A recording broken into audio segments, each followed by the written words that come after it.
God creation Telugu channel వీక్షిస్తున్న మీ అందరికీ క్రీస్తుపేట వందనములు.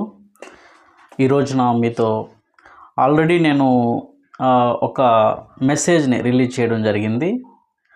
ఏంటంటే క్రిస్మస్ గురించి, క్రిస్మస్ జరుపుకోవచ్చా జరుపుకోకూడదా అనే దాని గురించి మాట్లాడడం జరిగింది.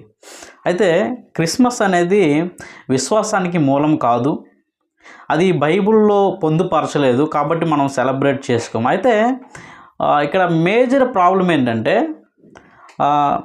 క్రిస్మస్ రోజున ఎవరైతే సెలబ్రేట్ చేసుకోకూడదని చెప్పి చాలా సంఘాలు, అంటే క్రీస్తు సంఘాలు ఆ రోజున ప్రత్యేకంగా గ్యాదర్ అవ్వడం, వాళ్ళు మీటింగ్ పెట్టుకొని అక్కడ ఫుడ్ చేసుకోవడం, లేకపోతే బయట నుంచి తెప్పించుకోవడం, తినడం, ఇదంతా క్రిస్మస్ కింద రాదా అనే ఒక, అంటే బయట క్రీస్తు అన్నిలో అయిన వాళ్ళు ఖచ్చితంగా ఏం చేస్తారంటే, క్రిస్టియన్స్ అంటేనే క్రిస్మస్ మంచి సెలబ్రేషన్లో ఉంటారు.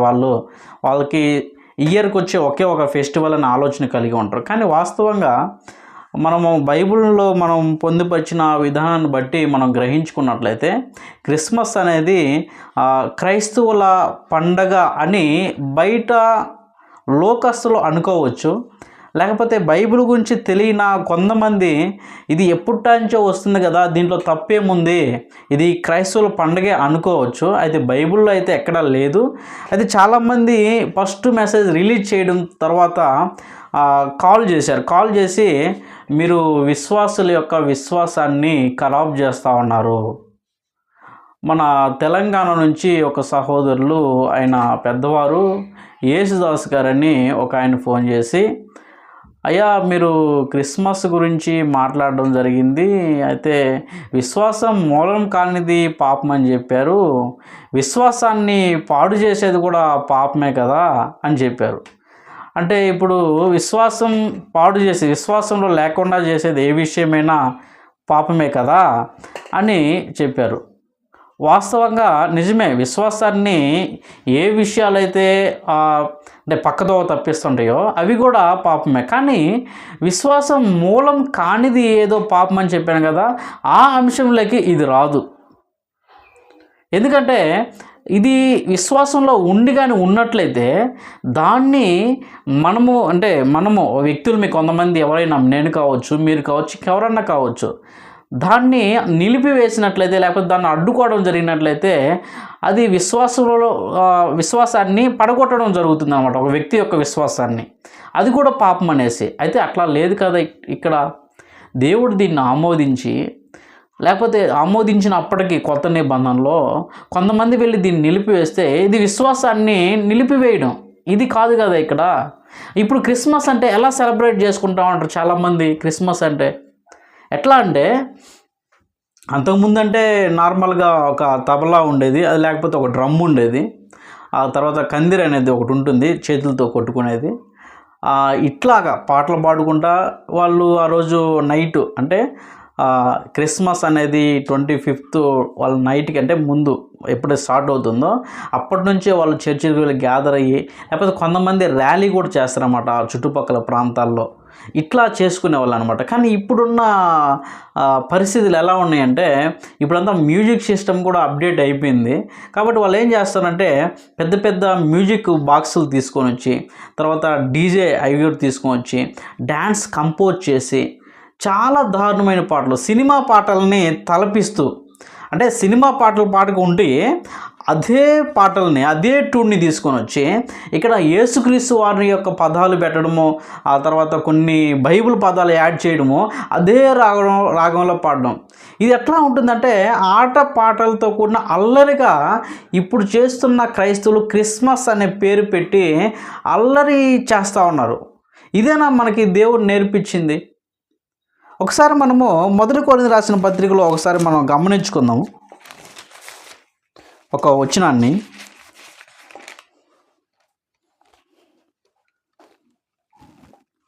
1 కొరింథీయులకు రాసిన పత్రిక 14వ అధ్యాయము చూడండి, 33వ వచనం. 1 కొరింథీయులకు రాసిన పత్రిక 14వ అధ్యాయం 33వ వచనం.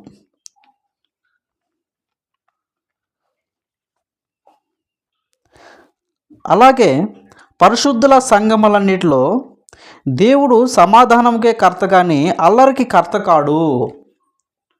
అల్లరికి కర్త కాడు, సమాధానంకే కర్త కానీ అల్లరికి కర్త కాడు. అంటే దీని అర్థం ఏంటి? అల్లరి అనేది ఆయన సన్నిధిలో ఎక్కడ ఉండదు అని దాని అర్థం. ఎందుకంటే ఆయన సన్నిధి ఎక్కడైతే ఉందో ఆయన అక్కడ ఉంటాడు. ఆయన ఎక్కడైతే ఉన్నాడో ఆ యొక్క ప్రాంతంలో కానీ ఆ పరిస్థితుల్లో కానీ అల్లరి ఎక్కడా ఉండదు. అయితే ఈరోజు క్రిస్మస్ అని పేరు పెట్టుకొని, క్రైస్తవుల పండగ అని పేరు పెట్టుకొని, ఇప్పుడు చుట్టుపక్కల వాళ్ళు ఎలాగైతే వాళ్ళ ఫెస్టివల్స్ వస్తాయో, వాళ్ళ ఫెస్టివల్స్ వచ్చినప్పుడు ఆటోమేటిక్గా వాళ్ళు చాలా హంగామా చేస్తారు. ఏంటి హంగామా అంటే పెద్ద పెద్ద బాక్సులు తెచ్చుకొని ఆ చుట్టుపక్కల ఇల్లే రీసౌండ్ కొట్టేటట్టుగా డ్యాన్సులు వేసుకుంటూ వాళ్ళు ఇంకా విందులు వినోదాలు చేసుకుంటూ ఉంటే వాళ్ళని మించిపోయినట్టుగా ఇప్పుడున్న క్రిస్మస్ సెలబ్రేషన్ చేస్తూ ఉన్నారు చాలామంది. అంటే వీళ్ళు కూడా విందులు వినోదాలు ఆటలు పాటలు, ఇంకా దారుణమైన విషయం ఏంటంటే లోకంలో ఉండే పాటలు కూడా తీసుకొని వచ్చి చర్చ్ అని పేరు పెట్టుకున్న దాంట్లో డాన్సులు వేయడము, ఇవన్నీ ఇప్పుడున్న క్రైస్తవానికి నిదర్శనంగా అంటే ఈ చుట్టుపక్కల వాళ్ళు ఇదేమో క్రైస్తవం అంటే ఇదేమో క్రైస్తవుల పండగ అంటే అనుకుంటా ఉన్నారు. దీనికి కారణం ఎవరు? దీనికి కారణం ఎవరంటే క్రైస్తవులమని ఈ లోకంలో ఎవరైతే పిలువబడుతున్నారో, క్రిస్మస్ ఎవరైతే ఈ విధంగా సెలబ్రేట్ చేసుకుంటారో వీళ్ళే కారణం. ఇదంతా సాతాను యొక్క క్రియలు కానీ ఇదంతా దేవుని యొక్క క్రియలు కాదు. ఇంకొక విషయం ఏంటంటే క్రిస్మస్ అనేది ఈ రోజున ఎలా సెలబ్రేట్ చేసుకుంటున్నారు? దీనికి ముందుగా ఒక వచనాన్ని మనం చదువుకుందాము. నిర్గమకాండము 20వ అధ్యాయము 1 నుంచి చదువుకుందాం. నిర్గమకాండము 20వ అధ్యాయము 1 నుంచి. దేవుడు ఈ ఆజ్ఞలన్నీ వివరించి చెప్పెను. నీ దేవుడైన యెహోవాను నేనే దాసుల గృహమైన ఐగుప్తు దేశంలో నిన్ను వెలుపలకు రప్పించితిని. నేను తప్ప వేరొక దేవుడు నీకు ఉండకూడదు. పైన ఆకాశం అందే కానీ క్రింద భూమి అందే కానీ భూమి కింద నేల అందే కానీ ఉండు దేని రూపమునైనను విగ్రహమునైనను నీవు చేసుకొనకూడదు. వాటికి సాగిల పడకూడదు, వాటిని పూజింపకూడదు. ఎలా అనగా నీ దేవుడినైన యెహోవానగు నేను రోషం గల దేవుణ్ణు. ఇక్కడ దేవుడు ఏం తెలియజేస్తుందంటే ఎవరైతే ఆయన ప్రజలుగా ఉన్నారో వాళ్ళకి ఏం తెలియజేస్తున్నాడంటే నేను తప్ప వేరొక దేవుడు నీకు ఉండకూడదు మొట్టమొదటిగా. రెండవది దేని రూపాన్ని విగ్రహాన్ని కానీ దేని రూపాన్ని కానీ మీరు చేసుకోకూడదు. ఆకాశం అందు దేని రూపంలో కానీ భూమి అందు ఉండే దేని రూపం కానీ భూమి కింద ఉండే నీళ్ళ యందు కూడా దేని రూపం కానీ చేసుకొనకూడదు. అంటే ఈ రోజున క్రిస్మస్ అని పేరు పెట్టి ఏం చేస్తున్నారంటే ఒక ఆర్టిఫిషియల్గా ఒక లొకేషన్ని క్రియేట్ చేస్తున్నారనమాట. ఒక వాతావరణాన్ని, ఒక పాకలాగా ఉండేది, ఒక తొట్టె ఉండేది, అక్కడ గడ్డి మంచు, ఆ తర్వాత చిన్న చిన్న గొర్రె పిల్లలు ఫొటోస్ పెట్టి లేకపోతే విగ్రహాలు పెట్టి అక్కడ మరియమ్మ గారి విగ్రహం పెట్టి యేసుక్రీస్తు వారిని చిన్న బాబులాగా ఆమె చేతిలో ఉన్నట్టు లేకపోతే ఆ తొట్టిలో పండుకొని పెట్టినట్టు అలాంటి వాతావరణం క్రియేట్ చేసి బాగా చూసేదానికి లుక్గా అనిపించి ఆ సందర్భంలో చాలా రోజుల నుంచి వాళ్ళు చర్చిలకి ఎప్పుడు వచ్చింది లేదు, ప్రార్థన చేసింది లేదు. వాళ్ళు అదే రోజున ఫ్యామిలీలతో పాటు వచ్చి ఇంకెక్కడ దేవుడు లేనట్టుగా అక్కడికి వచ్చి సెట్టింగ్ ముందు మోకాలు ప్రార్థన చేసి ఒక్కొక్కరు ప్రార్థన చేయడము, కన్నీటి ప్రార్థన చేయడము, తర్వాత క్యాండిల్స్ వెలిగించడము, ఇట్లాంటి ఒక విధి విధానం అనేది ఎవరు నేర్పించారు? ఎవరు దీనికి మాదిరిగా ఉన్నారు ఇంతకు ముందు వీళ్ళకి? అంటే ఎవరంటే ఈ లోక సంబంధంగా దేవుడు అంటానే ఒక పర్టికులర్ పాయింట్ ఏంటంటే ఒక విగ్రహం లేకపోతే ఒక ఫోటో, ఒక ఇమేజ్, దీంట్లో ఉంటాడు దేవుడు అనేది ఈ లోకం నేర్పించింది ఎప్పుడో. దీన్ని ఆయన దేవుడి దగ్గర ఉన్న ప్రజలు అనుసరించకూడదని ఒక ఆజ్ఞగా ఇచ్చాడు ఇజ్రాయెల్ ప్రజలకి. ఏ రూపాన్ని మీరు చేసుకోకూడదంటే ఈ రోజున యేసుక్రీస్తు వారి రూపాన్ని ఏదో ఒక ఇమేజ్ రూపంలో పెట్టి ఈరోజు పూజిస్తూ ఉన్నారు. సేవించకూడదని చెప్తే సేవిస్తూ ఉన్నారు. ఇక్కడ దేవుడు ఏం చెప్పంటే నేను రోషం గల దేవుడిని అని చెప్పాడు. ఎందుకు చెప్పుకున్నాడు ఆయన? నేను కాంప్రమైజ్ అవుతానని చెప్పాడు. ఈ విషయంలో నేను ఏమాత్రం కాంప్రమైజ్ నేను కాను అని చెప్తున్నాడు. కాబట్టి దీని విషయంలో మనం అర్థం చేసుకోవాల్సింది ఏంటంటే ఇటువంటి ఒక ఐడల్ వర్షిప్ మన క్రైస్తవానికి తగదు. దీనితో పాటే కాకుండా సినిమా పాటలను తీసుకొని వచ్చి సేమ్ ఆ యొక్క కోవకు చెందిన పాటలుగా చాలామంది, ఈ సందు ఒక స్త్రీ, ఆమెకి ఎంతమంది ఫాలోవర్స్ ఉన్నారంటే చాలామంది ఫాలోవర్స్ ఉన్నారు. ఆమె పాడే పాటలు ఎట్లా ఉన్నాయంటే లోకంలో వాళ్ళు గేలి చేసే విధంగా ఉంది ఈమె పాటలు. అంటే ఎట్లా యేసుక్రీస్తు వారు ఒక ప్రియుడుగా, ఈమె ఒక ప్రేయసిగా, ఇటువంటి ఒక విధానం బైబిల్లో ఎక్కడ మనం చూస్తున్నాం? దేవుణ్ణి ఎక్కడన్నా లవర్గా ఫీల్ అవ్వచ్చా? దేవుణ్ణి ఎక్కడన్నా ఒక అబ్బాయిగా పోల్చి ఆయన్ని నేను ప్రేమిస్తున్నాను, ఒక ఫిజికల్ రిలేషన్షిప్ ఎట్లా ఉందో అటువంటి యొక్క రిలేషన్షిప్ మీద పాట క్రియేట్ చేయడం అనేది ఇది లోక సంబంధమైన ఆలోచనలు. ఇటువంటి యొక్క ఆలోచనలు చేస్తే, ఇటువంటి పాటలకు డాన్సులు చేసుకుంటామంటే ఇది క్రిస్టియానిటీనా? ఇదంతా మనకు ఉండకూడదని దేవుడు మన దగ్గర నుంచి ఆశించాడు. ఒకప్పుడు మీరు మోషే గారి యొక్క జీవితాన్ని మనం ఆలోచించినప్పుడు ఆయన జీవితంలో ఎన్ని అద్భుతాలు చేశాడు. ఈ అద్భుతాలు చేసినప్పుడు ఫైనల్గా ఆయన చనిపోయినప్పుడు దేవుడు ఆయన శరీరాన్ని ఎందుకు భూమి మీద మనుషులు కనపడకుండా చేశాడు? ఈ విషయంలోనే అపవాదికి, మిఖాయేలు దేవదూతకి తర్కం జరుగుతుంది మోసే శరీరాన్ని గురించి. యోధా పత్రికలో మనం కానీ గమనించినట్లయితే 9వ వచనాన్ని ఒకసారి చదువుకుందాము. యోధా పత్రిక సహోదరులు మనకు చదివి వినిపిస్తారు. యోధా పత్రిక 9వ వచనం 1వ అధ్యాయం ఉంటుంది. అయితే ప్రధాన దూత అయిన మిఖాయేలు అపవాదితో వాదించుచు మోషే యొక్క శరీరమును గూర్చి తర్కించినప్పుడు దూషించి తీర్పు తీర్చ తెగింపక ప్రభు నిన్ను గద్దించునుగాక నేను. ఇక్కడ దేని గురించి వాళ్ళిద్దరికి తర్కం జరిగింది? మోషే యొక్క శరీరాన్ని గురించి. ఒకవేళ మోషే యొక్క శరీరం కానీ ఆ ప్రాంతంలో కానీ దొరికినట్లయితే ఏం జరిగేదంటే పెద్ద పర్యాటక క్షేత్రంగా మారిపోయేది. చెప్పాలంటే జాతరలు మనం అనుకుంటాం కదా, మనకు అర్థమయ్యే భాషలో తిరణాలు, జాతరలు, ఒక పుణ్యక్షేత్రము ఎట్లాగా ఉండేదో అట్లాగా ఆ మోషే గారి యొక్క ఆ డెడ్ బాడీ ఎక్కడైతే ఉందో ఆ ప్లేస్ని అలాగే చేసేవాళ్ళు ప్రజలు. ఎందుకంటే ఆయన బ్రతికున్నప్పుడు అటువంటి అద్భుతాలు చేశాడు. దానికి ముందుగా మనం కానీ గమనించినట్లయితే ఇంకా మనం యోధా పత్రిక అనేది ఇంకా పాత నిబంధనలు మనం గమనించినట్లయితే ఏలియా గారు, ఈ ఏలియా గారి జీవితంలో కూడా ఆయన జీవితంలో చాలా అద్భుతాలు చేశాడు. అయినప్పటికీ ఆయన శరీరాన్ని దేవుడు కనిపించనే లేదు. ఎందుకు కనిపించనే లేదంటే ప్రజలకి వెంటనే ఒక మహా వ్యక్తి, అంటే ప్రజల్లో సామాన్యంగా కాకుండా కొంచెం విశిష్టంగా బ్రతికిన వాళ్ళని ఈ లోకం ఏం చేస్తుందంటే దేవుడు అనేసి వాళ్ళని పూజించడం జరుగుతూ ఉంది. మనము ఈ విషయాన్ని అర్థం చేసుకునేదానికి సినిమా హీరోస్ని మనం గమనించినప్పుడు వాళ్ళు కొన్ని లోక సంబంధమైన దేవుళ్ళ యొక్క ఫిల్మ్స్లో నటించినప్పుడు నిజమైన దేవుడు ఆయనే అనేసి ఇప్పుడున్న ఎన్టీఆర్ గారిని కానీ, శోభన్ బాబు గారిని కానీ వీళ్ళని దేవుళ్ళుగా పూజించారు కొంతమంది. మనకు తెలుసు వీళ్ళంతా మనుషుల దేవుళ్ళు కాదనేసి, అయినప్పటికీ పూజించట్లేదా? ఇటువంటి యొక్క విధి విధానము దేవుడి దగ్గర ఉండకూడదనే ఒకప్పుడు ఏలియా గారి యొక్క బాడీని కానీ దేవుడు కనిపించనే లేదు. ఒకప్పుడు మోషే గారి యొక్క బాడీని దేవుడు కనిపించనే లేదు. ఎందుకంటే ఇటువంటి ఐడల్ వర్షిప్ అనేది దేవుడు కోరుకోలేదు. ఈ రోజున యేసుక్రీస్తు వారి యొక్క బొమ్మలు చేయడము, అక్కడ మోకాళ్ళ మీద కూర్చొని ప్రార్థన చేయడము, క్యాండిల్స్ వెలిగించడము, ఇటువంటి యొక్క విధానం అనేది దేవుడు కోరుకోలేదు. ఇంకా చెప్పాలంటే ఇది చేయొద్దు, నాకు అసహ్యం ఇది ఐడల్ వర్షిప్ అనేది, నేను రోషం గల దేవుణ్ణి, ఇది పాపము అనేసి తెలియజేస్తూ ఉండవు. క్రిస్మస్ని సెలబ్రేట్ చేసుకోవడం అనేది వాస్తవానికి చాలామంది ఆ రోజున ఓకే మేము సెలబ్రేట్ చేయకూడదని బైబిల్లో ఉంది కదా, ఇప్పుడు ఆ రోజు మనం ఎక్కడికి వెళ్ళకుండా దేవుని పని కూడా చేయకుండా ఇంట్లో ఉంటే అది బాగుంటుందా అని అడుగుతున్నారు.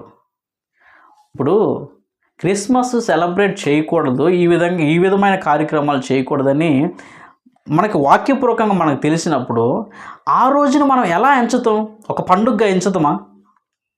ఇది దేవుడు పుట్టినరోజు అని ఎంచుకుంటామా? ఎంచుకోము. ఆ రోజున ఆల్మోస్ట్ గవర్నమెంట్ కూడా అందరికీ లీవులు శాంక్షన్ చేస్తుంది. ఇంకా పనికి వెళ్ళే వాళ్ళు కూడా ఆల్మోస్ట్ బయట కంపెనీల్లో ప్రైవేట్గా పనిచేసే వాళ్ళు కూడా ఎవరికీ పనులు ఉండవు. అయితే ఆ రోజున ఏం చేసుకోగలమంటే కొలస్సీలు రాసిన పత్రికలో ఒక విషయాన్ని మనం చదువుకుందాము.